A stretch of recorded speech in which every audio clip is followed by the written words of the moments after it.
What's up, guys? It's your man, Donovan Sharpe, and welcome to the special 1 hour Q&A today. Q&A Tuesday. I'm not going to have a show today. I'm not going to have a show. I'm not going to have my regular TSR live with Donovan Sharpe this morning. Taking a mental health day. I've got a lot of work to do. I've got a lot to catch up on. I got to finish my 21 convention speech, number one. Number two, I've got articles for the Negro Manosphere that I've got to catch up on, and I got to tell you, it's been a little bit more difficult than I thought to adjust to this new. I mean, listen, man. Like, my time management is nobody's problem. You guys pay for content. It is what it is. But it's going to take me a little while to get a handle on this, and I have fallen way behind. I have fallen way behind on a lot of my work. So I'm not taking the day off. That's for sure. I'm definitely going to be hard at work at the conclusion of this particular call-in show. Tuesday Q&A. I'm actually putting the link in Patreon now for you $8 and $25 patrons. Tuesday Q&A is live now.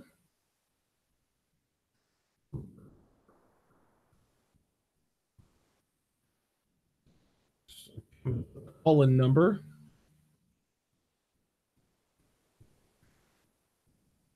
And the call-in number is going to be 914-205-5356. I'm not going to use... there we are. Let's get the link preview going on there. Very good. Very good. So we've got that going. All right. Excellente. So we've got that. So the link is good. I'm going to confirm that. I like to get everything set up because I want you guys to be able to call in immediately. I don't like to be setting this stuff up while you guys are calling in here. So let me get the pop-out chat going so I can answer your chat questions, and then of course I will get the phone lines set up here shortly. Sitting here watching Get Up, and I listen. I don't mind watching Get Up anymore with Mike Greenberg and Jalen Rose now that they have kicked Michelle Beadle, the super feminist banshee, off the air. Seriously, all this bitch did was just squawk about men, you know. And you think to yourself, is it any wonder? Is it any wonder she isn't married? It's just, you know, she's not married. I don't know. She probably didn't have a boyfriend. She's probably fucking 2 or 3 guys. Women like this are generally miserable. And the fact of the matter is that once women reach a certain age and they're not married or in committed relationships, that's when they go super social justice warrior. This is when they go full on feminist, because they have to.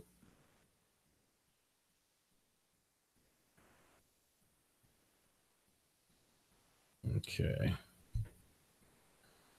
All right. So I'm getting the online call.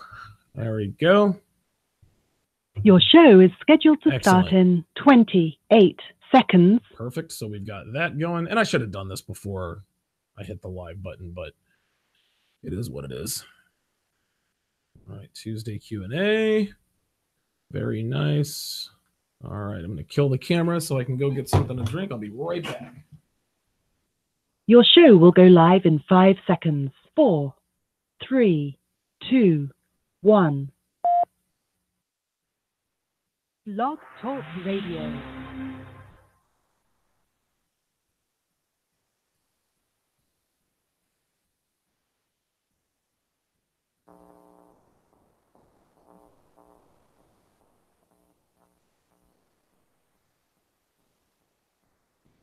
All right.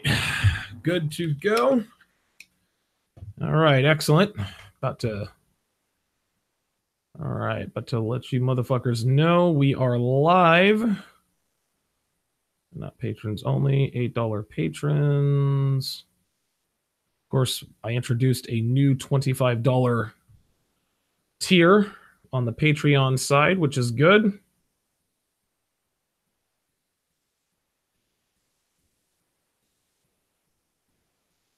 All right. Devin, of course, is trying to get back in my good graces. I had to air her ass out this morning about some bullshit she tried to pull. So, like any woman who knows she fucked up, she is going to attempt to get back into my good graces, which is fine. Certainly don't mind that. Don't mind that at all. All right, so we are live with the pre-show Q&A. So again, give me a call, guys, 914-205-5356. Just waiting on you guys to start populating the chat here.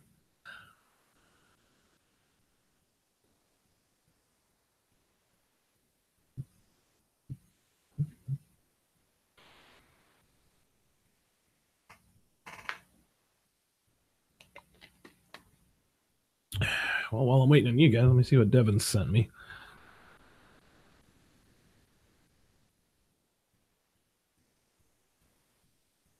Unhung Hero. This should be interesting.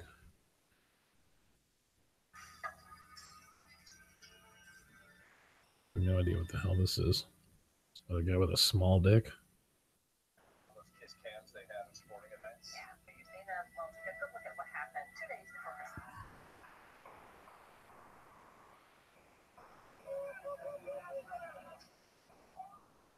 Oh, she got up.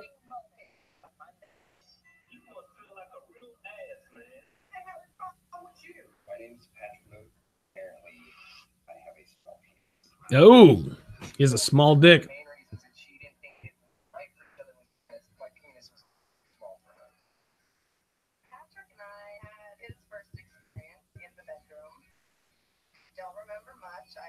Wow, dude, you got to be kidding me, man.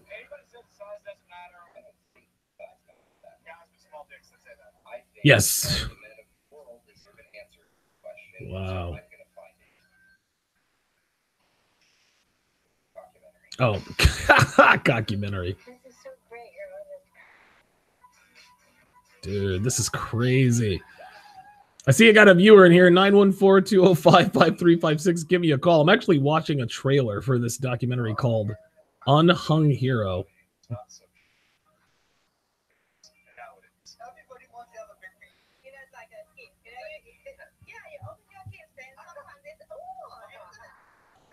Ay, ay, ay. You guys got to check out this trailer for the Unhung Hero. This guy proposed to his girlfriend at a UCLA game. She turned him down because he's got a small dick.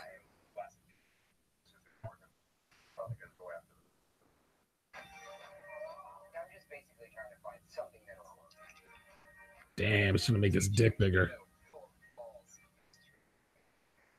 Wow. Ah, dude says you go to Korean spa to boost your confidence. Oh, shit. Oh. Damn.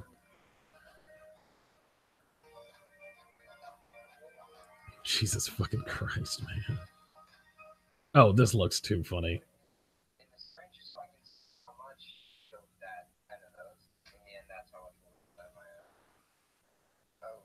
Wow. Wow. Holy fucking shit. All right. All right, let me quit jacking around. 914-205-5356. That's the number to call if you want to talk to me, or you can put your chat, you can chat your questions. The 6. I'm thinking this is the right link.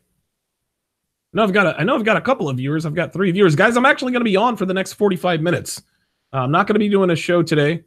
I'm actually going to take a day to catch up. Take a mental health day, let my mind relax, get caught up, get everything squared away.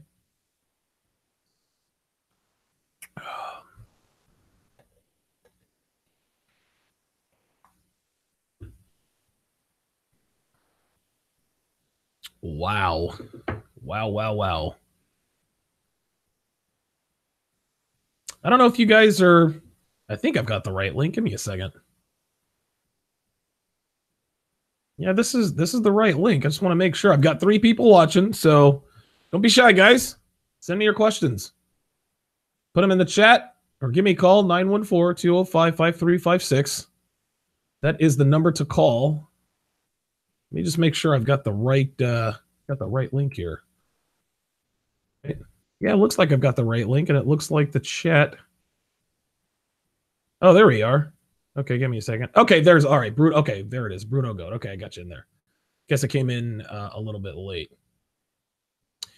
So Bruno Goats says, is male enhancement mostly a myth, or is it possible? Listen, I think I know what you're talking about, but be a little bit more specific. Are you talking about getting a better erection or making your cock bigger? Are you talking about better erections, better ropes, better orgasms, or are you talking about making your dick bigger?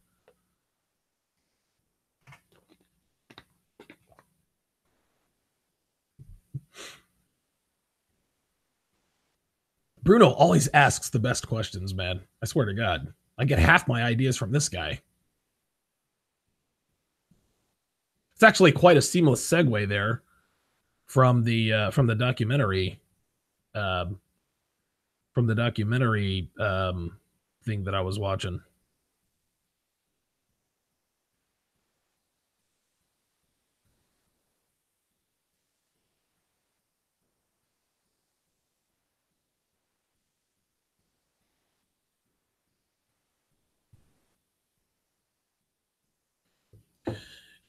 Yeah, Bruno, well, hold on. I'll actually chat it in there.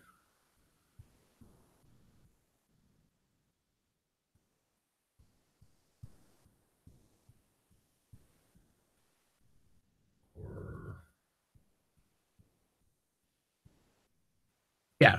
Are you talking about growing a bigger dick, or are you talking about getting better erections? I put that in the chat. I don't know if you're not watching or not, but this is a very good question. I have answers for both. I'll go ahead and answer both. As far as male enhancement is concerned, as far as getting better erections, well, yeah, of course. You've got Viagra, you've got Cialis. Listen, I've got my personal favorite, Happy Passengers, which I haven't used for a while. I actually haven't used Happy Passengers for a while, and I would actually, to be honest with you, I'm actually thinking about getting another box. Happy Passengers for me, dude, it allows you to fuck longer, fuck better. You can fuck more, dude. You can fuck all night long on Happy Passengers. And like I remember when I was telling you guys, I actually did a Donovan's Den on how I grew a bigger, stronger penis, and part of that and lasted longer bed. And part of that process was a pill that I found called Happy Passengers. I actually found this this particular compound at a small gas station off Highway 210 in North Carolina. I used to stop and grab one back when I was dating Amy. I used to stop and grab one, and I'd pop a pill, and it would last me. It would last me for like 48 hours, dude. I would fuck the absolute dog piss out of her. It was unbelievable. Dude, it would take. Oh my god, you'd last longer and everything. And of course, I'm doing Kegels and stretches and all that stuff, and it definitely helped me last longer. And it helped performance anxiety. So when I started fucking girls, it was great. It actually got to the point where I was lasting so long, it was starting to frustrate me. Like I would fuck girls and I would not come. I could not orgasm because my Kegel muscles, my PC muscles were so fucking strong, and I had this Happy Passengers in me, and I would fuck the shit out of these girls, and a lot of times I could not orgasm. And because I don't masturbate, I stopped masturbating a little over 3 years ago. It got frustrating. As far as growing a bigger dick, yeah, it is absolutely possible. It takes equipment, and it takes consistency. I bought the Bathmate. I actually bought a Bathmate back in 2011. And when I bought it, I was a shade over 6 inches. I think it was like 6 and I don't know, like 6 3/8 inches. And I used it consistently for a good 4 or 5. Like I would miss a day or two here, maybe a week or two here if I did some traveling. But now I'm a shade over 7.5 inches. I'm at 7 5/8. So I went from 6 1/8 or 6 3/8 all the way up to 7 5/8. But you have to do it. Listen, you got to do it consistently, and you have to do it. You have to do it religiously, man. It takes a lot of work, but yes, you absolutely can grow a bigger dick. So male enhancement is not a myth. It is absolutely possible. I am living proof, but it takes a lot of work and a lot of time. It really does. You can't listen. You can't grow like you can't like we're talking about an inch and a half that I put on my dick. That took me 5 years to do, and you have to be consistent with it. So, and no, I haven't. I mean, I haven't gotten any. There's been no shrinkage, so I'm good there.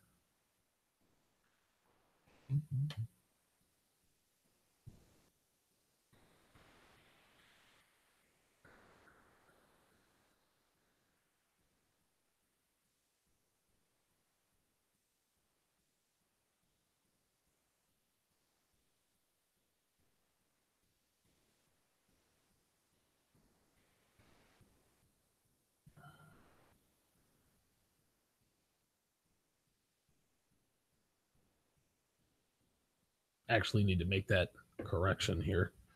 Good question there by Bruno Goats.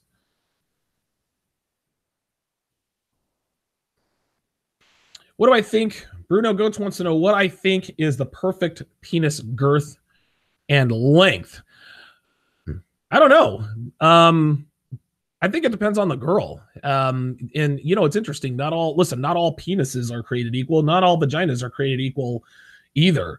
It's funny, man. Like when you and the thing is a lot of guys get caught up in this, does size matter? And yeah, size matters. Size does matter, but it only matters if you are in the top or bottom 1 to 5%.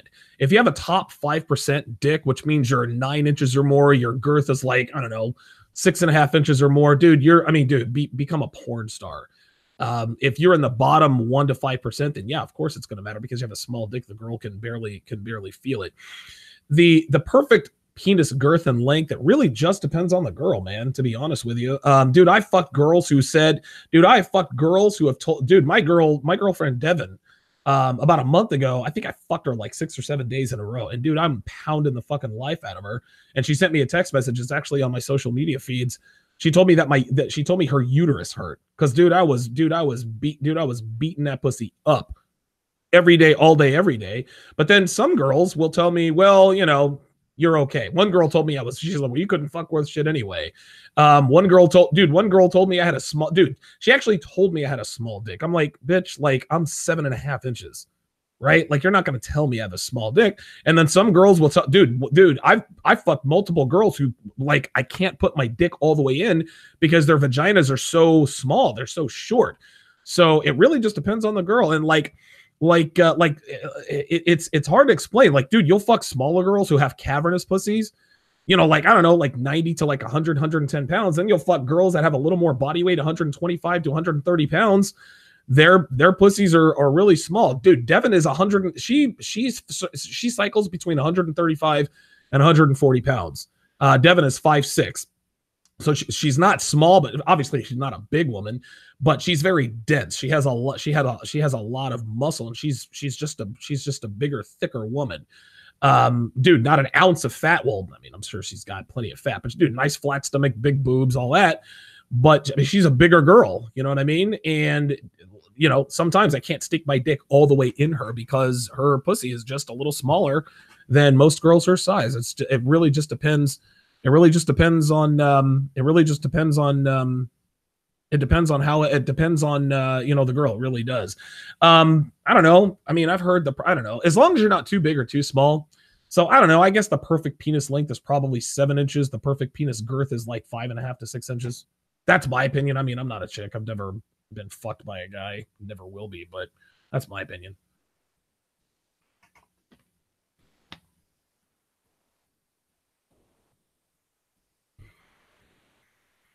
Good question there by Bruno Goats, man.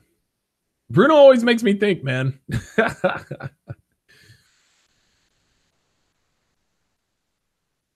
me go in here and make a correction.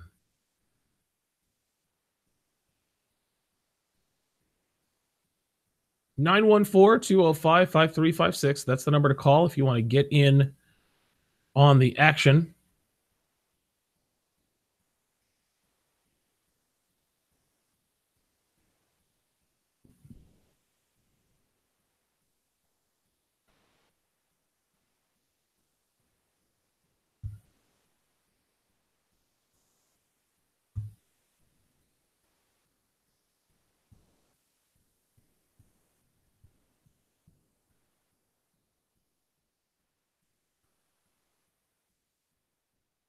There we go.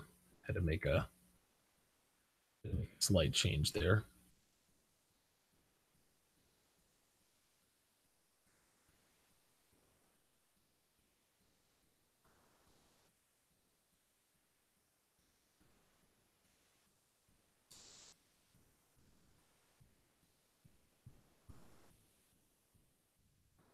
It does not roll over. There we are. Had to make sure I made it clear that the 30-minute consultation that one gets every month for becoming a $25 patron, make sure that they know and understand that it does not roll over to the next month. So I had to make that clear here. Go to my settings. You're watching the live 1 hour Q&A here with Donovan Sharpe. Not going to be doing a show today. Got to catch up on some work here, and got some other. I've got some other stuff to take care of. So I'm always happy to. But I got to make sure that I give you guys your money's worth. So again, give me a call. 914-205-5356. 914-205-5356. That is the number to call if you have a question that you want to ask over the phone, or you can just put it in the chat.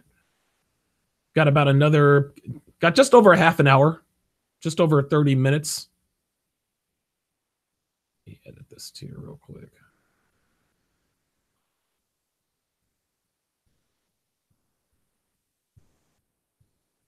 All right, here we are.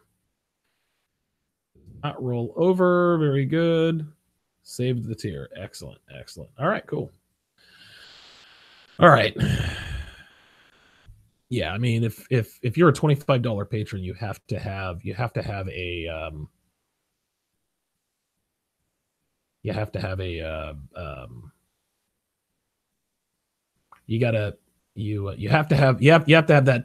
that consultation every month.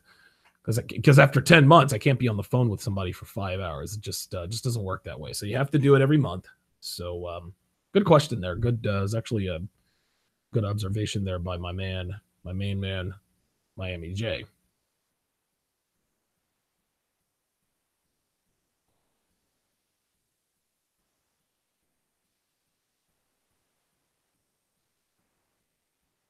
Yeah, Bruno Goetz asks, how do I feel about men getting vasectomies out of paranoia of getting sperm jacked? Dude, I am 100% in favor of that.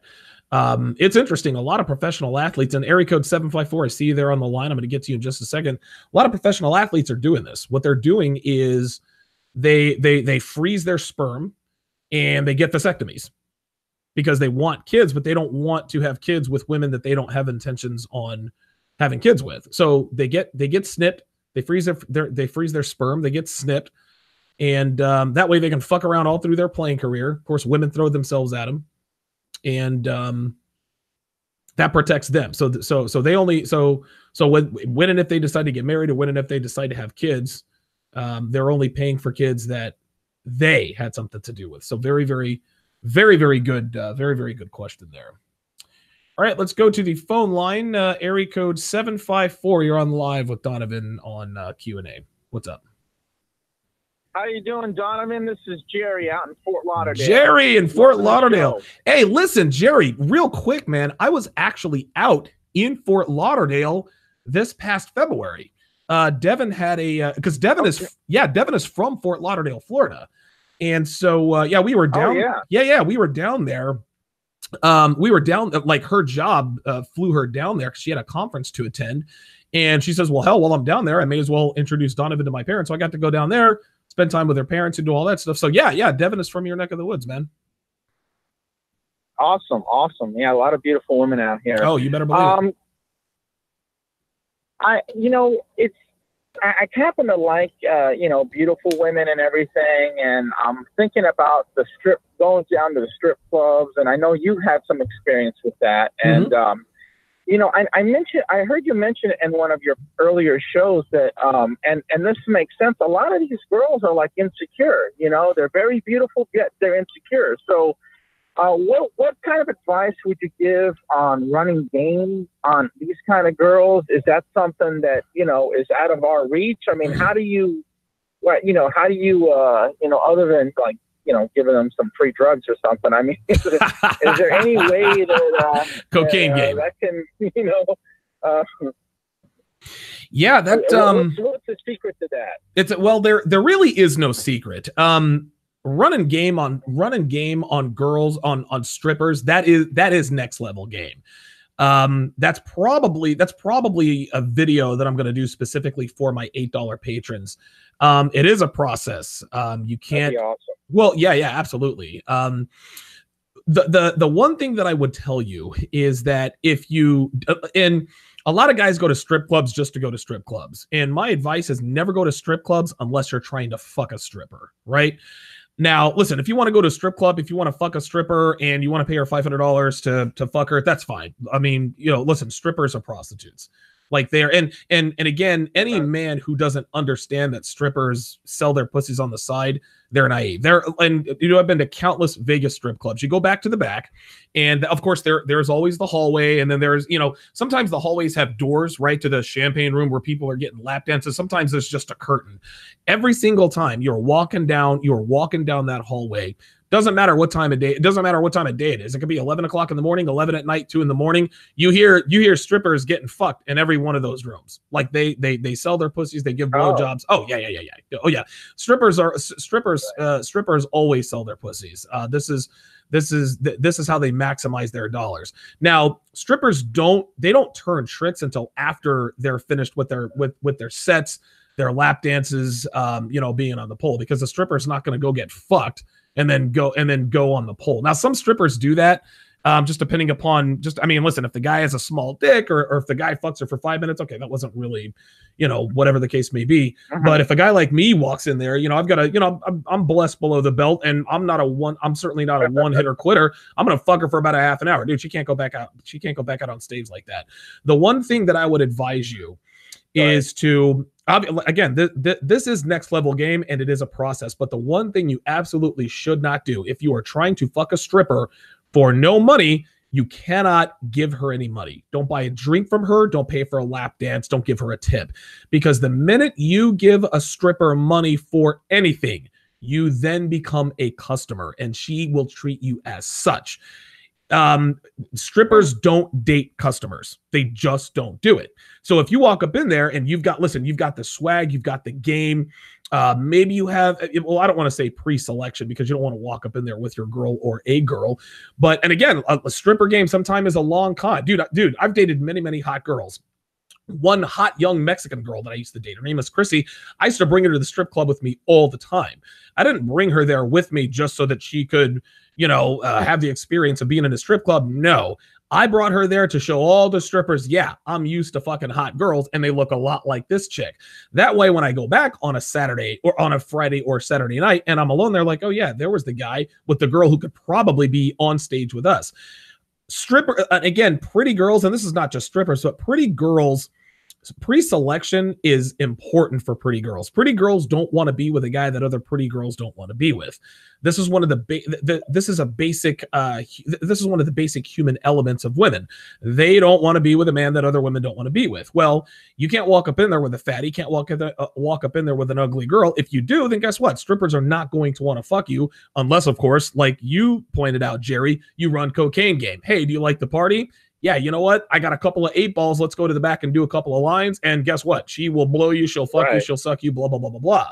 And of course, now that's not a that's not a given either, because you also have to understand this. You're not the first guy to run cocaine game on a stripper. You're not the first guy. You probably won't be the last. So the one thing that I would advise you just starting out is, if you go to, listen, you can go to a strip club if you want to, but if you're going there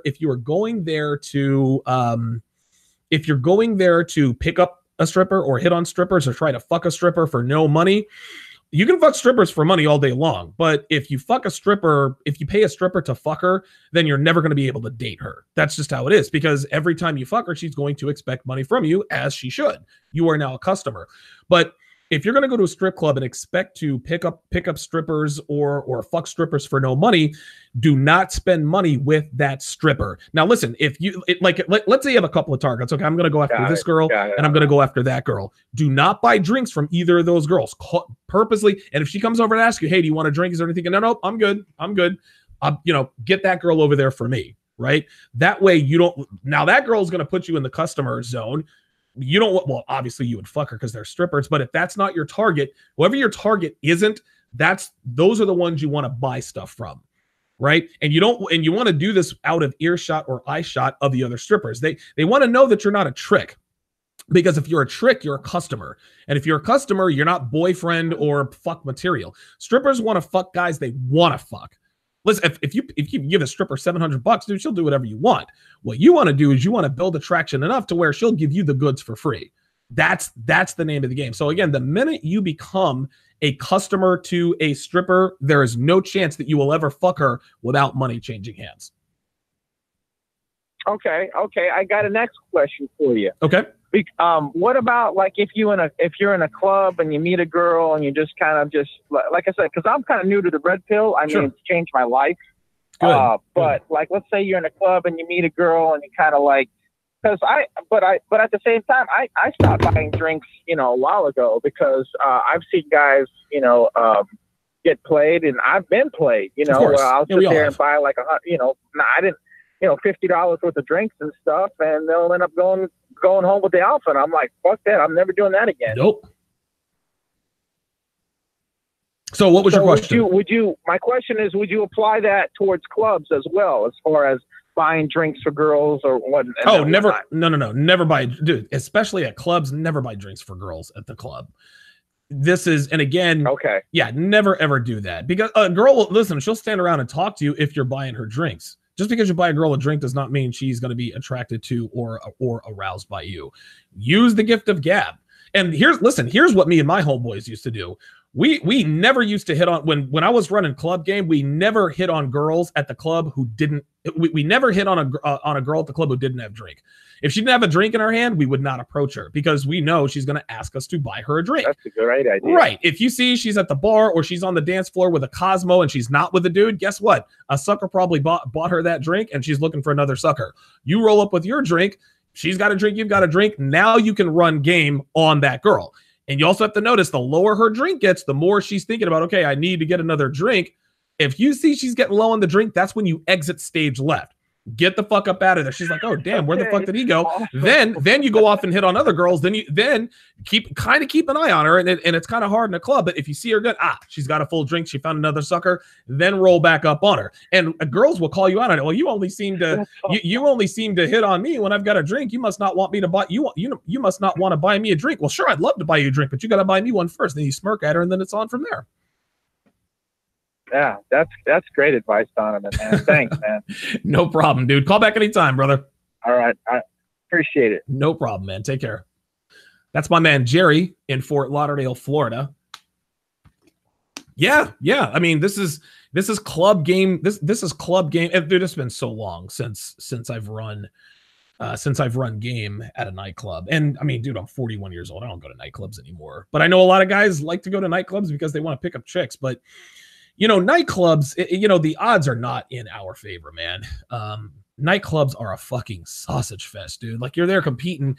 Like, dude, it's like a 5-to-1, 6-to-1 ratio in nightclubs. When you go to nightclubs, it's just it's almost not worth it. A lot of guys really don't. They don't like, I mean, they're not trying to compete with but listen, don't get me wrong, man. You know me. I'm all about embracing the masculine, the masculine burden of performance. But by the same time, man, it's like, I'm not trying to, like, listen, I'm all about competing, right? And this is what Devin's going to be wearing tonight. Fuck me heels. We've got the hoop earrings. I like those. And then, of course, the red micro thong. She's got another little slinky something around here I'm going to make her wear. But we don't mind competing. For a woman's attention and affection. This is the masculine burden of performance. But by the same token, dude, I'm not trying to compete with 7 other niggas. I'm not trying to compete with 10 dudes. Like, fuck that. And the more options girls have, the more difficult they are to run game. on. It's just, ay. So yeah, good call there by Jerry. Yeah, if you're ever in the nightclub, a general rule of thumb is never ever hit on a girl who does not have a drink in her hand, because she is going to ask you to buy her a drink. That's what she is there for. Only hit on girls at the club who have drinks in their hands. If she's not with the dude and she has a drink in her hand, that means she suckered somebody into buying her a drink. You know what? It's funny. I wonder how many girls actually buy their own drinks at a club. I think close to 100% of drinks bought in a nightclub are probably bought by men. And of course, 90% of those drinks are probably sucked down by women. So.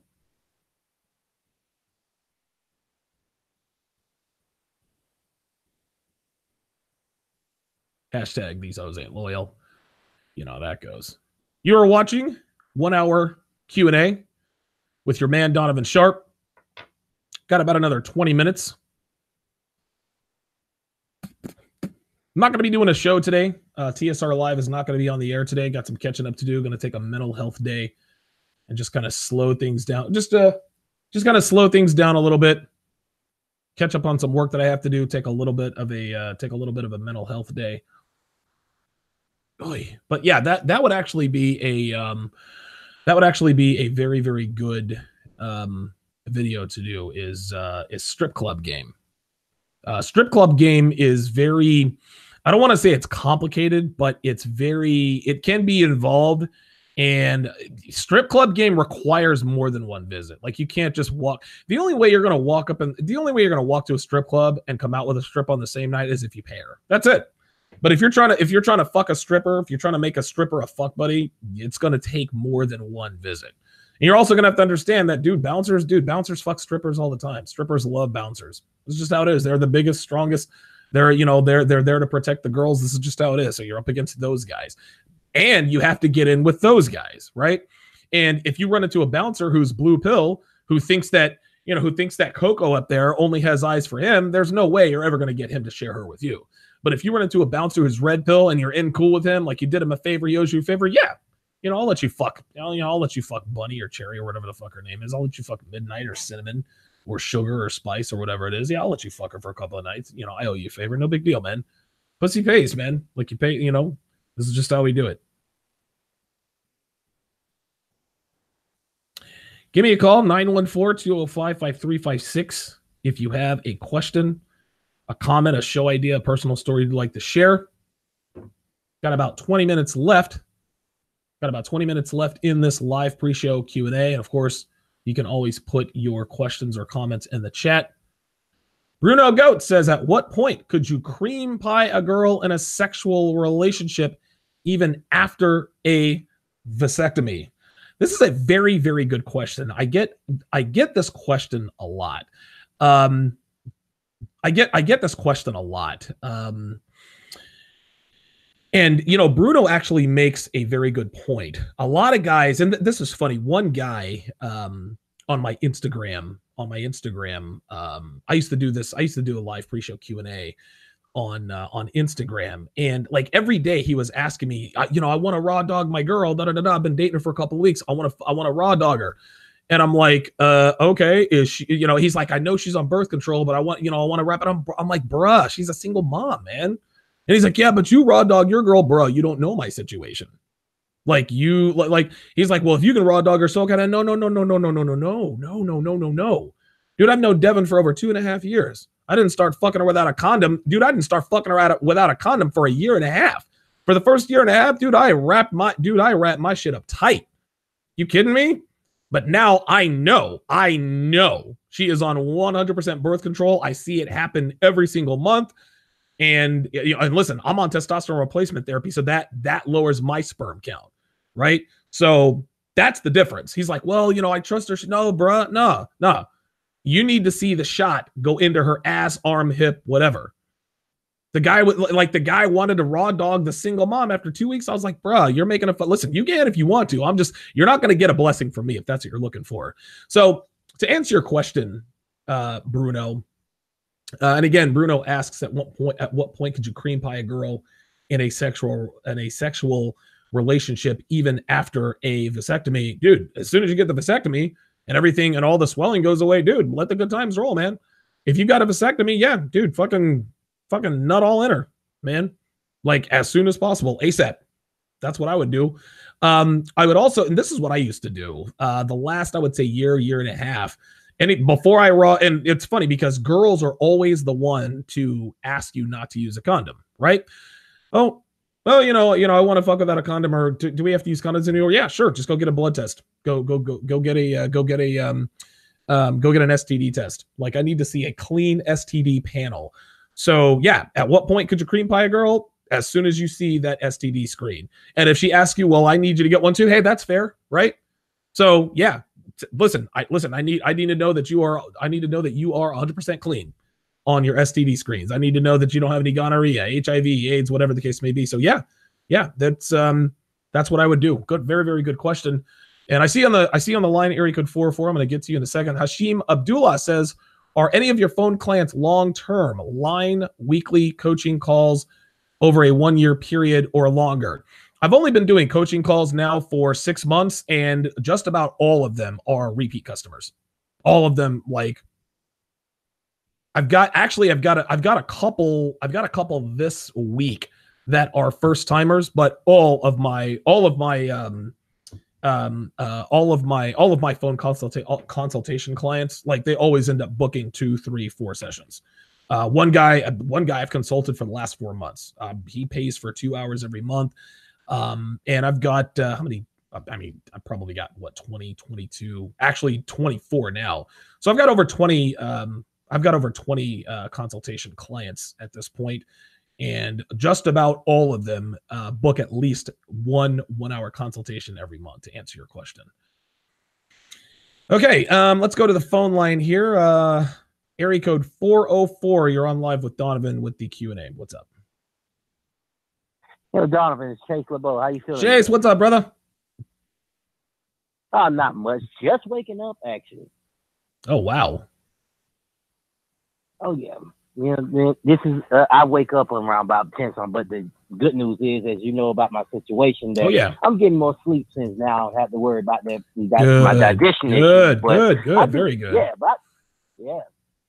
but I do have a few questions, though. What you got? First off, I want to know, have you read the book, The Richest Man in Babylon? Because it's something in there that, you know, it's a line in there that I'm trying to get decoded. Okay. About, here it goes like this. When it comes to your income, they say 10% of your income is yours to keep. So I'm trying to figure out, is that something, that 10%, is that directed strictly towards savings or buying assets, or what do I do with that 10%? Do I just let it sit or put it in the CD? What do I do with it exactly? Yeah, you know, it's interesting. My mother actually told me about the book, The Richest Man in Babylon. I've never read the book, but I've heard of books called Rich Dad, Poor Dad, things of that nature. With regards, read that too. Yeah. With regards to that 10%, I think, and I could be wrong because I've never read the book, but when he says 10% of your income is yours to keep, my guess is that they are probably talking about your discretionary income. So let's say you make $2,000 per month. My guess is that is that $200 of that $200, which is 10% of $2,000. My guess is that you have $200 to just do whatever you want with. A lot of people want to do all work and no play, save, and they never enjoy the fruits of their labor. Now, then there are some people who do nothing but enjoy the fruits of their labor. So let's say you make $2,000 per month. Let's say your monthly expenses are $900 a month. So now you have $1,100 in discretionary income. Well, $200 you should set aside to go out, have fun, take your girl out on dates, whatever. And again, we're just talking numbers here. What does that leave us with? That leaves us with another $700. You should take half of that $700. You should take half of that $700 and put in a safe, a real safe. And then just take the other half of that $700 and put into a savings account. Maybe, just like you said, a CD, an IRA, a Roth IRA. Maybe maybe put it in Bitcoin, whatever the case may be. So that's what I would do. And again, I'm not a financial advisor, but this is the way I saved money. I always made sure that I made sure that I put at least 35% of my, I made sure that I put at least 35% of my gross income in a safe, in a hard safe. Then I put another percentage in a savings account. I had all sorts of savings accounts and Roth IRAs And I actually have an irrevocable trust, and there it is a substantial amount of money. That is my nest egg. It is currently in an irrevocable trust, and I can't touch that until July. Until, oh my God, I've got the paperwork. I can't touch it until July of 2024. So that is what, 6-7 years from now. So that's, again, this is yeah. This is how I did it. And so yeah. I mean, again, everybody's lifestyle is different. People are going to have different priorities, but you should be saving something every month. Whether it's $50, whether it's, $100, of course, it depends upon how much you make. But my guess is that 10% of that discretionary income is yours. Or 10% of your income is yours. My guess is that that's the discretionary income. Maybe talk to somebody else about that to find out what their opinion is, because I mean, if 10% of if 10% of your income is yours, you can't live on $200 a month. So obviously there's obviously context. There's obviously context to that. So good question, Chase. Good question. Yeah, I always wondered that. Then another question I had is that I remember you had mentioned something about being in real estate back in Vegas, or Cali or wherever. Vegas. Yep. I've been trying like crazy to Vegas. Okay, I've been trying like crazy to get started in it, but of course it's Atlanta, and they think they're gonna get Amazon here, so the prices have shot up. Yeah. So I'm trying to figure out a way. How do I get started in the real estate? Because I'm looking for more than one income. I'll tell you the truth now. I'm 30. I just turned 37 last month, and I need to catch up on my retirement. Sure. So I need to find a way to get some extra cash coming in so I can really pad my retirement. Gotcha. I understand. Well, here's something that'll make you feel better. The average American doesn't start saving for retirement until they're 45. Right? They start saving. Damn. Yeah, no, they don't. Listen, I mean, this is America. We put things off, we procrastinate. At 45 years old, they say, holy shit, I have $50,000 saved up for retirement, or I don't have any money saved up for retirement. Then they go to TD Ameritrade, or they go to Charles Schwab, or whatever the case may be. They sit down there, they freak out, they calm them down. So I'm not going to tell you that, hey, calm down, you have time, but understand that many Americans retire at between 65 and 70 years old, only having saved for 25 or for 20, maybe 25 years. So the fact that you're thinking about doing this at 37 years old is definitely a good thing. I can't tell you how to get into real estate because there are many more ways to skin a cat. I can just tell you how I got started in it. I became very, very successful, and I'm not some real estate guru, some real estate mogul, or whatever the case may be. But I generated a six-figure. I was making a little over $175,000 for a good 5 or 6 years in Vegas. I had 7 rental properties, and the way I did it was actually kind of cool. I didn't run any credit check. Pardon me. I didn't run any credit check. I did it basically like rent to own furniture, or rent to own errands, rent or rent a center. I didn't check your credit, but I needed paycheck stubs. I needed references. I needed to call your job. I needed to find out how long you were on the job, et cetera, et cetera. And if I was satisfied with all, and then of course I required a huge deposit because I didn't want my properties to be destroyed. So I had high risk. I had very high risk tenants, but I think over 6 years, I think I had to maybe evict, I don't know, maybe 5 or 6 people over a 5 or 6 year period. The point is that these people pay. They can't get it. I had the unique advantage of not running a credit, because everybody in Vegas runs a credit check because you've got vagrants coming in, or not vagrants, you got transients coming in and out. Now, the rent that I would charge, and dude, let's say I had my lowest mortgage was $374 per month. I charge $1,100 per month for that particular property. So my profit margins were, 300% and 400%. I did this with every single one of my properties. And then here's something else that I did is the rent wasn't due on the 1st through the 5th. No. I would sit down with them. Okay, so you get paid on, like, one guy got paid on the 5th and the 20th. One guy got paid once a month. One girl got paid every 2 weeks. One girl got paid once a week. So what I would do is I would set up their payments, and it was auto draft. I didn't take any checks. It was only cashier's checks, or money orders, or credit or debit cards. What I would do is their rent would be due on their payday. So if some guy got paid on the 16th, his rent was due on the 16th. I wanted to be the first guy they paid.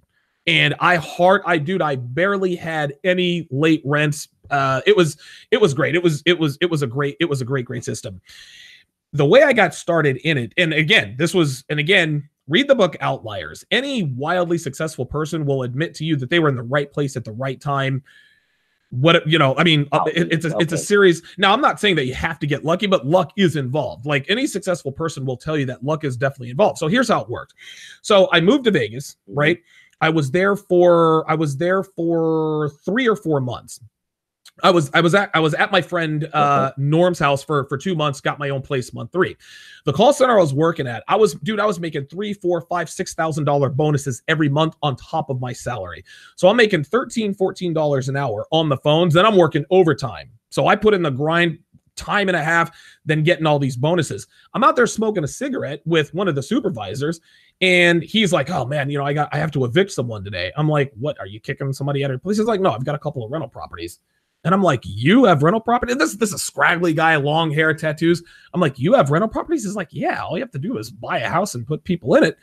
And I'm like, and I thought to myself, I was like, dude, I know that I'm no great shakes. I'm no, I came from a bad situation from North Carolina and Atlanta, but if this guy can do it, so can I. So I was like, look, dude, I was like, is it complicated? Like I started asking him questions like, no, it's not complicated. You just buy houses and, you buy houses and you rent them out. And so I went over to his house, I think maybe a week or two later, and I sat down and had maybe a 2-hour conversation with him. That was the first thing is he didn't teach me any ins and outs. It was really pretty basic. You get a mortgage. You make sure you get on a 15 or 20 year. And the way to get the low payment is to get an adjustable rate mortgage, an ARM. And that's a little bit tricky because your payments can go up and down, which can sort of fluctuate your profit margins. But I don't want to get too far in the weeds on that. You'll learn that whatever class or online webinar you get. That was the first thing is I found out that anybody could do it. The second thing is that I had $60,000 saved up. I was making all these bonuses for a solid year at this call center that I was working at. I rented a cheap apartment. I was paying $565 a month. My electric bill was $75 per month because, of course, you never have to run the heat in Vegas. My cable bill was $50 per month. I had slow internet. I had a cheap little Windows phone. I was with AT&T prepaid. I kept all of my finances to a minimum, and before I knew it, I had $65,000. Now my credit score was in the low 700s. So here I am. I've got $65,000. I have an unbelievable credit score. I'm like, you know what? I'm gonna take a chance and I'm gonna buy a rental property. So I bought a cheap little house. It was, the house was like, $80,000. It was a little bit of a fixer-upper, and I probably put maybe $5,000 in home improvements. I actually lived in that house for a good, 3 or 4 months while I improved it. When it was time to put it out on the market for rent, I got, oh my God, I put it out on Craigslist, no credit checks. I thought about this carefully before I launched this because I didn't want to lock myself in. So, I put it out on Craigslist. Right. Hey, this little house, this little house for rent is a two bedroom, 1-bathroom house, right here by the Falcon Crest district, whatever the case may be. I was flooded with emails and phone calls. I had a tenant within a week. Right. So the mortgage on that particular property, I think was like $550 a month. I charged $1,300 a month. So I was like, dude, are you kidding me? And here's the thing. Because I had immaculate credit, it was an $80,000 house, right? And houses are very inexpensive in Vegas. Because it was only an $80,000 home, because I had really good credit. I could have gotten a no money down mortgage, but instead I put 10% down, which was $8,000, which lowered my interest rate because now my loan wasn't that high, right? So I still had another $55,000 saved up. I said, you know what? This is kind of cool. Let's do it one more time to see if I can maybe make this work. Well, within about a year and a half, I now had 7 rental properties. And again, I'm making money hand over fist because I'm charging exorbitant amounts of money. But my tenants were loyal. They were very appreciative because they couldn't find any other place. They couldn't find nice houses. They couldn't find a landlord who actually gave a shit about the property. I charge through the nose, but again, I'm taking the risk. Like, I know you have bad credit because you called me because it said no credit check. I know you've got bad credit, but I know you make pretty good money. You've got references. I see that you've been on your job for a little more than 3 years. I'm taking the risk here. I'm going to require a deposit, but guess what? You've got a roof over your head, and people are very appreciative of that. So it was a confluence. Right. It was a confluence of events. I had great credit. I was very good with my money, so I had a lot saved up. I was able. I could have gotten a no money down mortgage. as a result of my good credit, but I decided to put 10% down anyway because I had some money saved. Listen, if you've got money saved up, you may as well go ahead and invest it, right? You may as well go, listen, I'll go ahead and put $8,000 down, spend $5,000 or $6,000 improving the house, live there while you're doing it, rinse and repeat. This is how I did it. So again, there are many, many ways to get involved in real estate. Okay. But this is the way I did. And there are many ways to do real estate. Some people like commercial. Listen, I wanted to buy as many homes as possible and rent them out and just have the residual income from that. That's how I did it. Okay. Awesome, man. That's so. Now I see what strategy I need to try because but see, it's going to be a while before I get into that because sure, with Chapter 7, you got to wait 2 years. Absolutely. Before you get a mortgage. So that's true. But I'm going to tell you, maybe I'll just try another way, like tax lien or something.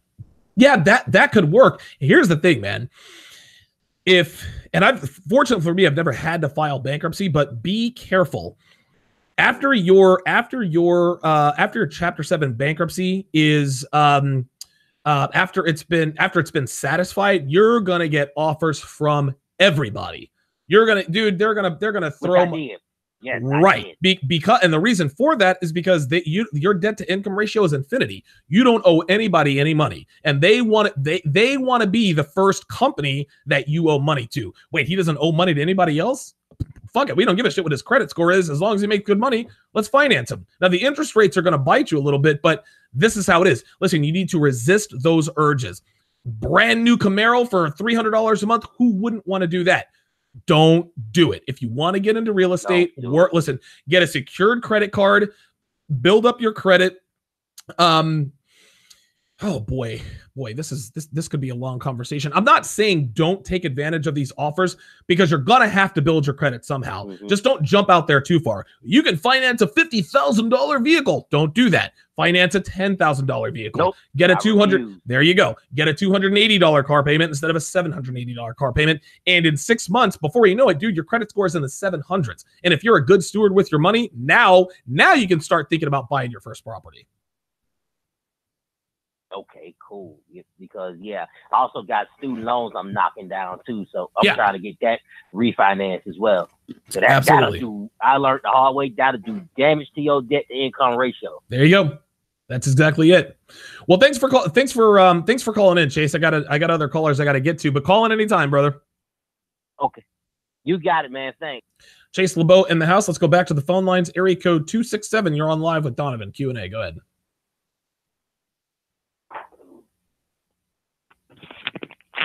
Yes, area code 267. Are you there? Hello? Hello, yes. Hello? Yes.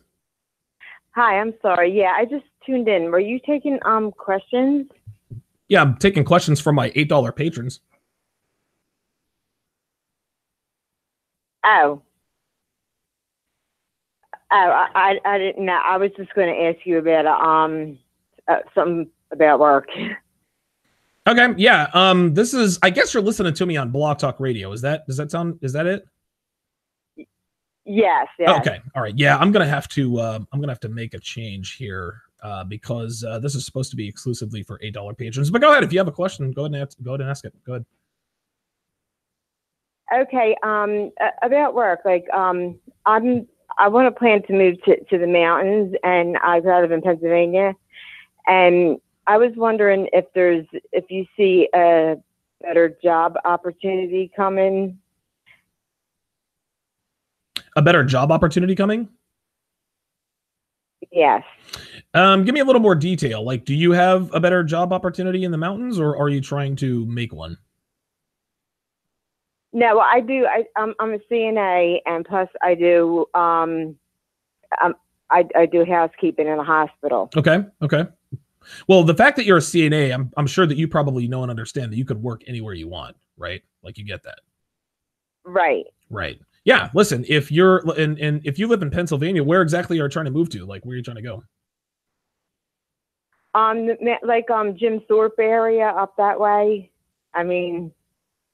Okay. Yeah. I mean, again, if you're a CNA, just again, get on Craigslist, get on job boards. You could literally, like, are you trying to move out of Pennsylvania, or are you trying to move, like, where are you trying to move?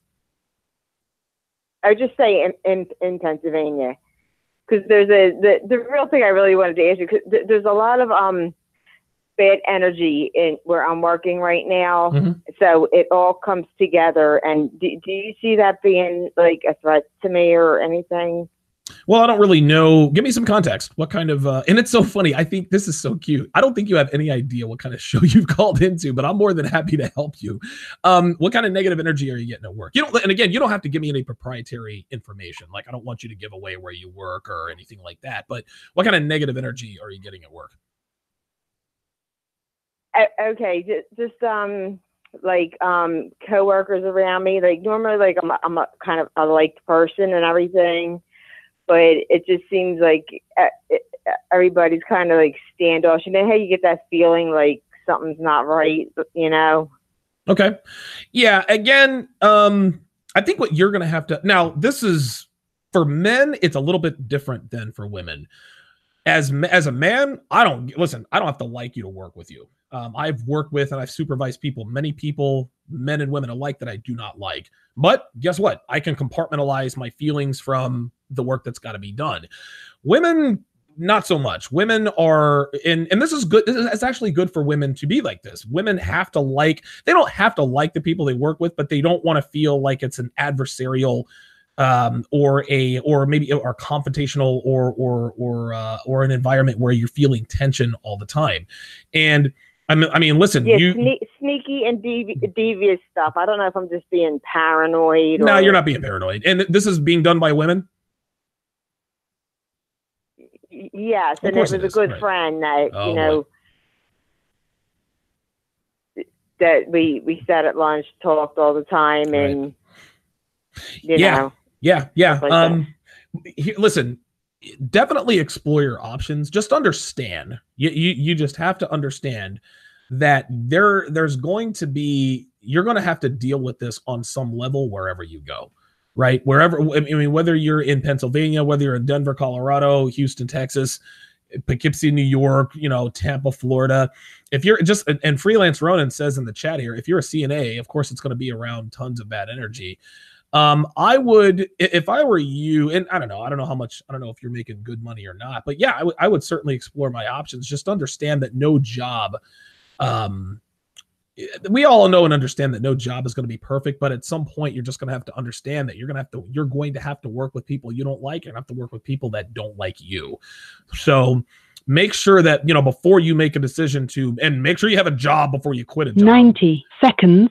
Yeah, just make sure you have a job before you quit your job. But by the same token, you know, make sure, I want you to understand that you can't, you know, this is going to follow you around on some level. And it's not you. Don't take it personally. This is just how the workplace is sometimes. Oh, okay. And I'm sorry I called into I was just listening for a little bit. And that's quite all right. I walked away from the phone and okay, but thank you. But yeah, I get it. You 60 can't, you seconds. know, it just makes your job a little bit harder to get through the day. Let me ask you this. This is actually something I was thinking about. One of my commenters said she needs to work on upgrading to being an LPN or an RN. Have you thought about maybe going back to school and upgrading to an LPN or an RN? Well, I'm 56, so? Yeah, I wasn't thinking about it. All right. Well, I mean, listen, it's always an option. I mean, listen, if you become an RN, you're set for life. I'm sure you know and understand that. But thanks for the call. I appreciate you calling in. This is funny. This chick is just around on Blog Talk Radio, and she sees live Q&A and decides, I wonder what this is about. That's hilarious. That was funny as hell. She has no idea what kind of call she, or what kind of show she called into. That is fucking hilarious. Hashim Abdullah says Antonio Cromartie still knocked his wife up after his vasectomy. Yeah, accidents do happen with vasectomies, but they're not common. I don't know what. Actually, you know what? Let me look this up. Let me look this up.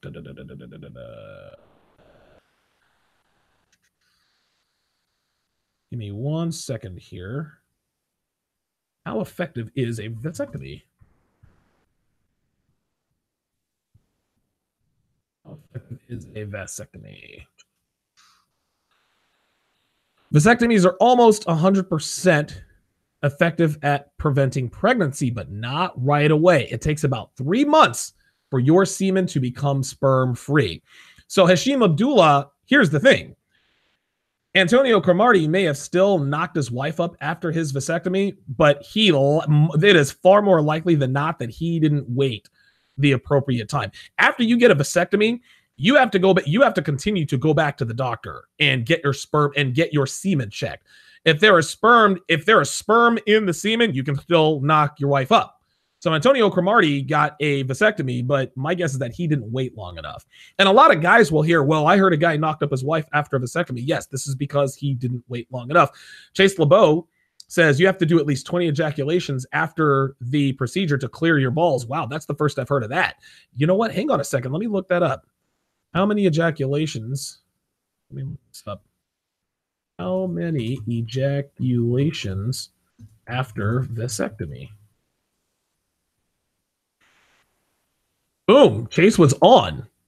You need to ejaculate as many as 15 to 20 times or wait up to 3 months before sperm will be cleared from both of the vas deferens. For that reason, keep using birth control. Your doctor will ask you to bring in samples of your ejaculations 2 or 3 months after the procedure. Yeah, so you need to clear the pipes. You have to clean out the pipes. You have to make sure that there is no more sperm in your ejaculate. So yeah. So anytime anybody tells you that I know such and such who knocked up his wife or knocked up his girlfriend after the vasectomy, let them know. Listen, man, it's almost 100% effective. Maybe he was the exception to the rule, but getting a vasectomy, dude, you're not gonna knock up a chick. Like that takes a once in a, you know. Jose said I had a coaching call with Donovan and it was worth every penny. Great advice. Appreciate that. Appreciate that, Jose. Bruno Goat says, have I seen that video? Husband finds out his wife is pregnant after a vasectomy. All the comments are saying get a DNA test. Yeah, that's funny. Like you'll hear stories about this where men will get vasectomies but won't tell their wives or girlfriends, and their wives or girlfriends are like, it's a miracle. Like, I'm pregnant. Oh, no, bitch. That is not mine. Miami J says, if you file bankruptcy, you legally cannot buy property for 3 years. I did not know that. I did not know that. Huh. Very good. Yeah, Freelance Ronan said she needs to work toward upgrading to being an LPN or an RPS. She says she's 56. And? What's that got to do with anything? Get your roll on. Freelance Ronan says, my mom is a career nurse, and she told me the CNAs get the worst of the worst work and treatment. It's a ton of dirty work with very little pay. Yeah, this is why you got to get up out of there, man. Yes, I'm doing very bad. In the league, I am 1-3. I've lost 2 in a row. I lost to Kevin in sales, and I just got taken down by Rolla Tomasi. So I've got some work to do for sure. Got some work to do for sure. Well, that's going to do it for this live version of the Q&A. I am not going to be doing, obviously, I'm not going to be doing TSR live with Donovan Sharpe. Got some catching up to do. No, I will not accept your trade, Miami J. I saw what you did there. It's funny. I literally just saw it. I'm not giving up Devontae Adams. Not doing it. You got to come stronger than that. But yeah, so this is that's gonna do it for this edition of the live Q&A. No TSR live today, guys. I've got a shitload of shit to catch up on. I've got articles to write. I've got to put the finishing touches on my 21 convention speech. So things are definitely getting a little bit hairy out here. I'm flying to, dude, 3 days after I get back from the 21 convention, I got to go out to Reno to take care of some business. So I got a busy October coming up. So again, thank you guys for tuning in, and I will see you guys by the way, I'm going to be on the Brother Pill podcast tonight with O'Shea Duke Jackson, as well as LAR Movement. We're going to be talking about why you should quit trying to learn women and learn yourself. So this is definitely going to be game related. Of course, the Brother Pill podcasts are always they're always very entertaining. So thanks for watching, guys, and I will see you guys on the Brother Pill podcast tonight at 7 Eastern, 4 Pacific on O'Shea Duke Jackson's vlog channel. And I will see you guys tomorrow at 10 o'clock, same bat time, same bat channel for TSR Live. Thanks for watching.